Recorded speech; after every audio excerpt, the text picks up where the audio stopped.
Every time I see this painting, I get goosebumps. I get chills. I get overwhelmed by what these indigenous Americans must have experienced in this foreign land, surrounded by those who treated them with cruelty and malice. Welcome to the One Question series. Today is Wednesday, February 5th, 2025. My name is Makiva Nives, and today we're joined by Dr. Yaffa. The painting on the screen is called Saint Mary of the Good Ones, also known as the Virgin of the Navigators. This painting offers a rare glimpse of what the indigenous Americans looked like as Christopher Columbus first encountered us here in the so-called New World.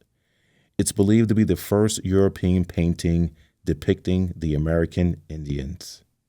It currently resides in the chapel of Santa Maria de los Buenos Aires within the Royal Alcazar Palace in Seville, Spain. At the center, the Virgin Mary is depicted much larger than the other figures, symbolizing the dominant role of religion during this period. Now look to the figures on either side of the Virgin Mary. I won't go into who they are individually, but I'll say this. They were all directly involved in the conquest and colonization of the Americas.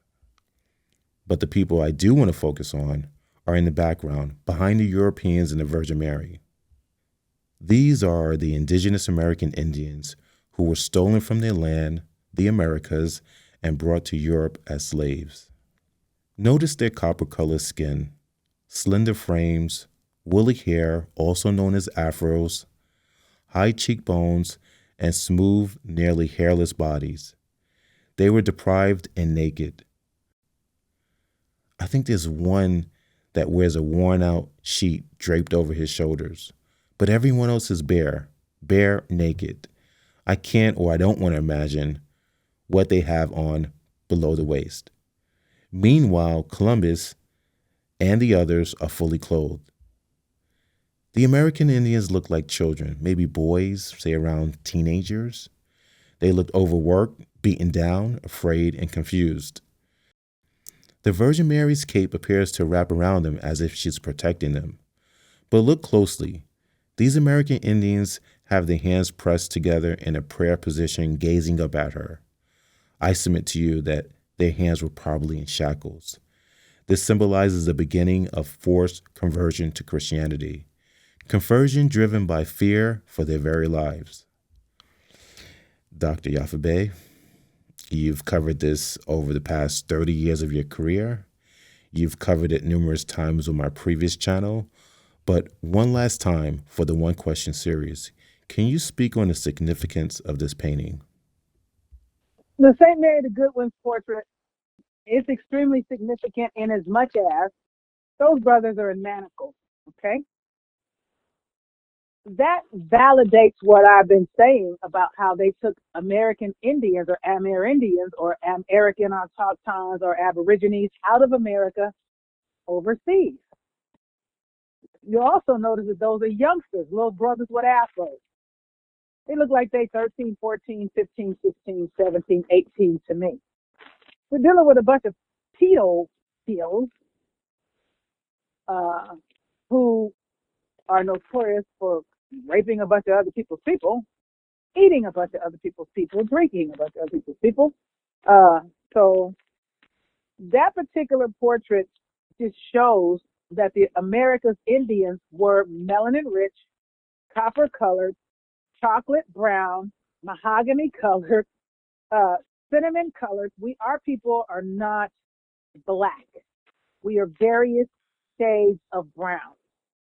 They keep saying the Mexicans are brown. Yeah, the real ones are brown and they look just like me and you and the brothers in this picture. The other ones, the tailored bleached up ones, most of them are the children of the invader conquistadors. Most of them. Some of them are mixed blood, but they also have that color caste mentality going on, and they need to get over that too. So they're going to wind up, one, on the wrong side of history, and two, on the wrong side of the Most High Creator of all things.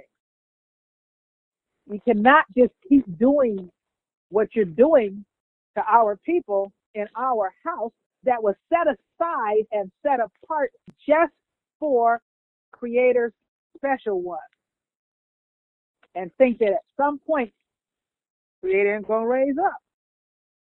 And as soon as our people started waking up, which we have, and started calling on him for help, which we have and are, oh, the help is going to come. And a lot of people are going to be on the wrong side of history.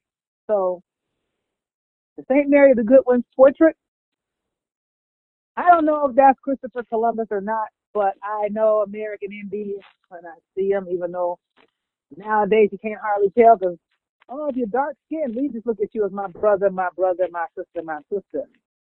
And we're starting to find out that we have people that they don't consider us their brother or sister, kind of like Miss Owens. Watch, the black people are going to do this and black people are going to do that. And, white lives matter on her back. Everybody's life matters. No one ever said that everybody's life didn't matter. What our brothers were saying before they were taken out and replaced with this movement was, hey, stop killing us. We matter too. There are people that love us and want us around. Stop killing us. So to squash the Stop Killing Us movement of young brothers, they took those brothers out. Came up with the Black Lives Matter. I prefer to stop killing us because we ain't black. When you holler black, you talking about somebody else. But yeah, the St. Mary of the Good One's portrait, which is hanging in a cathedral in Seville, in Spain, shows the American Indians standing under, oh, what's her name? I don't think it's Virgin Mary. It's a patron protector or something. She's a protector, but I forget what her name is. That was so many years ago that I did that one, which I think got snatched down. But it is very clear that American Indians are completely distinct and different from Native Americans. That's a completely different group of people, not one and the same. That's what the St. Mary of the Good Winds portrait shows me, what the Americans really look like, how they were shackled, manacled, and taken out of here practically naked. Probably had got sodomized the whole way on the trip, knowing what I know about these people. And they were taken away from America over to Europe. Like I said, they took us from mainland USA all around the South Central Islands and other continents. Took us from the islands all around Central and South and North in the mainland and all the way in the other continents. This was the trade. It wasn't about bringing people here from Africa. It was about taking people out of America and bringing some of them back. But according to Jeremiah, many people were never returned home, and a lot of them were mistreated by other people in these other places. And some of them, when they were traveled around the continent, because they look like us and whatnot, we didn't mistreat because it's not in our nature to mistreat people. We drive one another crazy, but it is not in our nature to go messing with other people's people. We just, as a general rule, we don't do it. I'm not saying you don't have a rogue element here or a rogue individual there, but as a rule, as a general rule, unless somebody's in a gang, our people do not getting roving mobs and bands of melanin-rich people attacking other ethnic groups of people. If we did that, none of them would be coming in opening their businesses in our communities all the time and then dogging us out in the community. I'm just saying. The St. Mary of the Good Winds portrait is a very accurate depiction of what American Indians look like. Those are young brothers, teenage brothers with afros. This whole, oh, she had light skin and high cheekbones and straight hair. It's like, no, you're on some whole other thing, talking about some whole other people. And I'm not saying a lot of our people didn't have straight hair, but then like now, our people, as a general rule, would do things to stretch their hair, or what they call straighten it, to make it easier to manage. Because sometimes the bush, or our woolly hair, or the bush hair, we don't have peppercorns as a general rule. We have woolly hair, but our hair,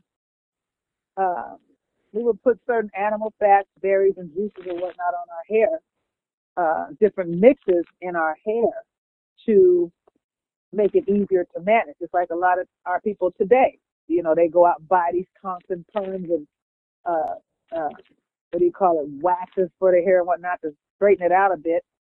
But as a general rule, we are a woolly-haired people. We've always been a woolly-haired people.